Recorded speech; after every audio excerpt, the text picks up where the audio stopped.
영상학과 전문의가 알려주는 내 척추 MRI 보는 법 다시 보기 해설 영상으로 오늘 딱 중요한 부분만 뽑아서 설명드리겠습니다. 올바른 치료를 위한 영상 길라잡이.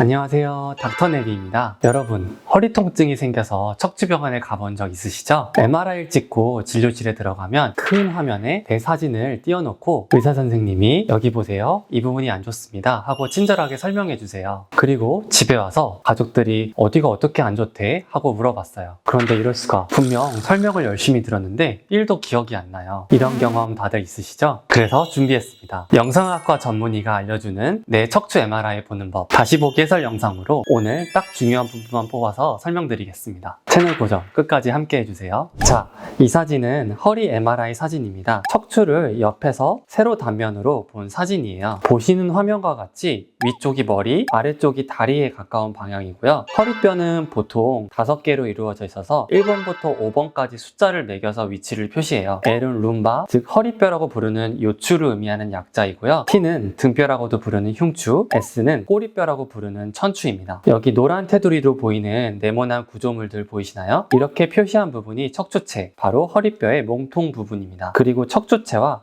척추체 사이에 이렇게 빨간색으로 제가 색칠한 부분 보이시죠? 이 부분이 바로 디스크입니다. 디스크는 뼈와 뼈 사이에서 충격을 완화해주는 역할을 해요. 척추체와 디스크의 뒷부분의 경계를 이렇게 쭉 이어주면 대부분 위치에서 커브가 예쁘게 그려지는데요. 여기 요추 5번과 천추 1번 사이에 뭔가 튀어나와 있죠? 이 부분이 바로 병이 생긴 부분이에요. 디스크가 뒤쪽으로 밀려나와서 경계보다 바깥쪽으로 튀어나와 보이게 되죠. 이번에는 척추를 가로 단면으로 본 사진이에요. 우선 설명드리고 가야 될 것이 이 사진에서의 방향인데요. MRI 검사를 할 때 환자분들이 검사 장비에 들어가면 검사자와 마주보는 방향으로 들어가잖아요. 그래서 우리가 보는 화면에서의 왼쪽은 환자한테는 오른쪽이 되고 우리가 보는 화면에서의 오른쪽은 실제 환자한테는 왼쪽이 됩니다. MRI 사진도 마찬가지로 반대가 되겠죠. 요추 4번과 요추 5번 척추체 사이의 디스크 공간 가로 단면을 한번 볼게요. 가운데 빨갛게 색칠한 큰 원이 바로 디스크입니다. 정상적인 디스크는 이렇게 예쁜 동그라미 모양으로 보입니다. 주황색으로 색칠한 부분은 위쪽 척추와 아래쪽 척추를 연결해주는 관절이에요. 무릎 관절처럼 이 척추 관절에도 병이 생기면 아플 수 있습니다. 여기 삼각형 모양으로 색칠한 부분은 중심관이라는 공간이에요. 이 안에 척수액이라는 액체로 차있는 부분들이 있고 이 동글동글한 검은색으로 보이는 구조물들은 신경다발입니다. 이렇게 바깥쪽에 크게 파란색으로 색칠한 부분은 바로 척추를 지지해주는 근육이에요. 우리가 운동할 때 코어 근육이 중요하다고 하잖아요. 바로 이 부분이 코어 근육이에요. 방금 전 사진보다 조금 더 아래쪽 단면을 자른 사진으로 넘어가 보겠습니다. 여기 주황색으로 크게 보이는 동그라미 2개가 있죠? 이게 바로 척추에서 나오는 중요한 구조물인 신경의 뿌리, 즉 신경근입니다. 여기 오른쪽, 왼쪽에서 신경뿌리가 하나씩 나와요. 이번에는 요추 5번과 천추 1번 사이의 디스크 단면을 한번 볼까요? 아까 위쪽 단면과 뭔가 차이를 발견하셨나요? 네, 바로 이 부분입니다. 아까 정상적인 디스크는 예쁜 동그라미로 보인다고 말씀드렸죠? 색칠한 부분을 보시면 지금 왼쪽으로 뭔가 더 튀어나온 구조물이 보여요. 이게 바로 허리 디스크가 뒤로 밀려서 생기는 디스크 탈출입니다. 편하게 줄여서 허리 디스크가 생겼다 이렇게 얘기하기도 하죠. 아까 신경뿌리, 신경근 얘기 기억하시나요? 디스크가 탈출되면 문제가 이렇게 신경뿌리를 눌러서 눌린 방향으로 통증을 일으킬 수가 있어요. 오른쪽 신경뿌리는 동글동글하게 예쁘게 잘 보이는데 왼쪽 신경뿌리는 눌려서 납작하게 보이고 있습니다. 다음은 협착증입니다. 허리에서 중요한 협착증은 크게 3가지가 있는데요. 오늘은 이 중 가장 흔한 중심관 협착증 사진을 가져왔습니다. 여기 왼쪽 사진과 오른쪽 사진의 차이가 뭔지 보이시나요? 왼쪽 사진은 아까 말씀드렸던 중심관 안쪽에 하얗게 보이는 부분이 많고 동글동글한 신경다발들이 분리돼서 보이죠? 오른쪽 사진은 반대로 하얗게 보이는 면적이 확 줄어들면서 신경다발들이 뭉쳐서 하나처럼 보이고 있습니다. 이렇게 디스크가 뒤로 밀리거나 관절의 퇴행성 변화가 생기면 중심관이 좁아져서 협착증으로 진단을 할 수가 있습니다. 자,